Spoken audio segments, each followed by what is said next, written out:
Praise lord అండి. అందరూ బాగున్నారు కదా. వాక్యంలోకి వెళ్లే ముందు ప్రార్థించుకున్నాం. స్తోత్రం స్తోత్రం స్తోత్రం సర్వోన్నతుడ సర్వశక్తిమంతుడ కృపామయుడా నీకు లెక్కలేని స్తోత్రాలు నేను ప్రభా. విరిగి నలిగిన హృదయం దయచే ప్రభా. ప్రతి ఒక్కరికి మారు మనసు దయచే ప్రభా. ప్రతి ఒక్కరికి రక్షణ భాగ్యం దయచే ప్రభా. నీ రాకడ కొరకు మేము సిద్ధపాటు కలిగి ఉండి మనసు దయచేయమని అడుగుచున్నాం ప్రభా. వినిచిన వారికి చూచుచున్న వారికి ప్రతి ఒక్కరికి రక్షణ భాగ్యం దయచేయమని నా ప్రార్థనను అంగీకరించమని యేసు నామములో బ్రతిమాలి వేడుకొనుచున్నాను తండ్రి. ఆమేన్. కీర్తనలు 55 మొదటి నుంచి కొన్ని వచనాలు చదువుకుందాము. దేవా, చెవియొగ్గి నా ప్రార్థన ఆలకింపుము, నా విన్నపమునకు విముక్తుడవై యుండుము. నా మనవి ఆలకించి నాకుత్తరమిమ్ము. శత్రువులు శబ్దమును బట్టియు దుష్టుల బలత్కారమును బట్టియు నేను చిత్రాకాంతుడనై విశ్రాంతి లేక మూలుగుచున్నాను. వారు నా మీదకి దోషము మోపుచున్నారు. అగ్రహము గలవారై నన్ను హింసించుచున్నారు. నా గుండె నాలో వేదన పడుచున్నది. మరణ భయము నాలో పుట్టుచున్నది. దిగులును వణుకును నాకు కలుగుచున్నవి. మహాభయమును నన్ను ముంచివేసాను. ఏంటదండి? దేవా, చెవియొగ్గి నా ప్రార్థన ఆలకింపుము, నా విన్నపములకు చెవియొగ్గుము అని అంటే మనం ప్రార్థన చేసినప్పుడు దేవుడు మన ప్రార్థన ఆలకిస్తూ ఉంటాడు. కానీ అంతకంటే మన శత్రువులు ముందు ఆలకిస్తారు. మనం ప్రార్థన చేసుకుంటున్నప్పుడు వచ్చి మన శత్రువులు ఏం చేస్తారంటే మన వెనక ఉండి వింటూ ఉంటారు. వారు ప్రేమతో వినరు సుమా, ప్రేమతో కాదు. ఏం చేస్తుంది ప్రార్థన? నిజంగానే ప్రార్థన భక్తి పర్రాల్లా ఉన్నదా, లేకపోతే నిజంగానే ప్రార్థన చేస్తుందా, లేకపోతే వేషధారిలాగా ఉన్నదా అని ఆలకిస్తూ ఉంటారు. మనం రోజును ప్రార్థన చేసుకుంటే ఎవరికి రక్షణ? నేను ప్రార్థన చేసుకుంటే నాకు రక్షణ. మీరు ప్రార్థన చేసుకుంటే ఎవరి స్వస్థత వాళ్ళకే తప్ప కానీ ఒకరి స్వస్థత ఒకరికి రాదు. మన ప్రార్థన చేసినప్పుడు దేవుడు అన్నీ కూడా వినిచున్నాడు, చూచుచున్నాడు. కానీ నమ్మాలి. మనం నమ్మకంతోనే ప్రార్థన చేయాలి. అడిగినవన్నీ కూడా పొందుచున్నామనే నమ్మాలి. పొందుకుంటున్నామనే నమ్మకమే మనల్ని నడిపిస్తుంది. సమరయ స్త్రీ ఏం చేస్తుంది? వస్త్రం ముట్టుకోగానే ఆమె స్వస్థత పొంది. ఎందువలన? నేను యేసుక్రీస్తుని ముట్టుకుంటే నేను స్వస్థత పొందుతాను, నేను రక్షణ పొందుతాను అని ఆమె అనుకున్నది. కాబట్టి ముట్టుకోగానే ఆమె ఏమంది? స్వస్థత పొందినది, ఆ రోగము నుండి విడుదల పొందినది. అలాగే మనము కూడా ప్రార్థన చేసినప్పుడు దేవుడు మన విన్నపములను ఆలకిస్తున్నాడు. మనం ఎలా ఉండాలి? మనం మనవిలి ఆలకించి దేవుడు ఉత్తరమిస్తాడు. మన శత్రువుల శబ్దమును బట్టి, దుష్టుల బలాత్కారమును బట్టి దుష్టులు మనల్ని అనేకముగా శోధించవచ్చు, అనేకమైన మాటలు మాట్లాడవచ్చు. కానీ అవన్నిటికీ కూడా మనం ఎవరికి అప్పగించుకోవాలి? లెక్క దేవునికి అప్పగించుకోవాలి. ఒకరిని ఒక మాట అనే ముందు మనకి 4 మాటలు అంటూ ఉంటారు. ఎందుకంటే మనం అన్నది ఒక మాటే, కానీ వాళ్ళైతే అనేవి 4 మాటలు. కానీ దేవుడు యందు మనం వినయమును విధేయతను కలిగి ఉండాలి.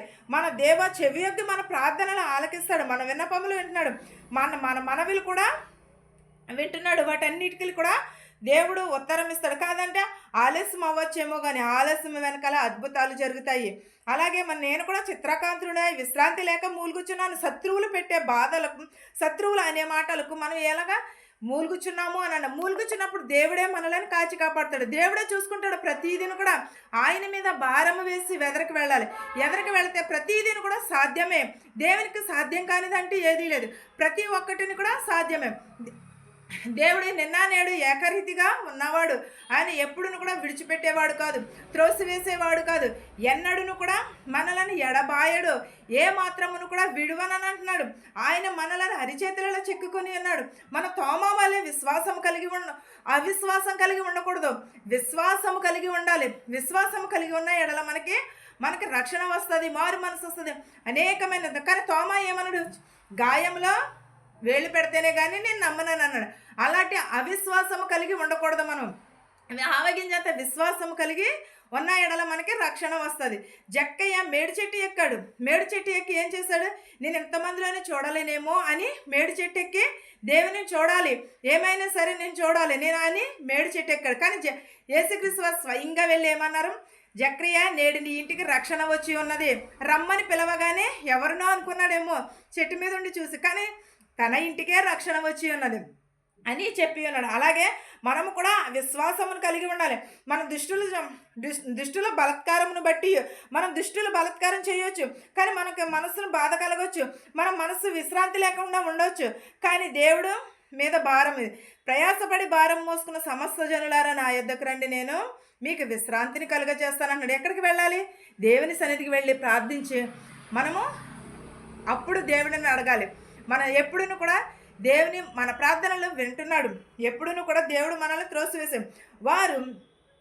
వారు నా మీద దోషములు మోపుచున్నారు, నా ఆగ్రహము గలవారై నన్ను హింసించుచున్నారు.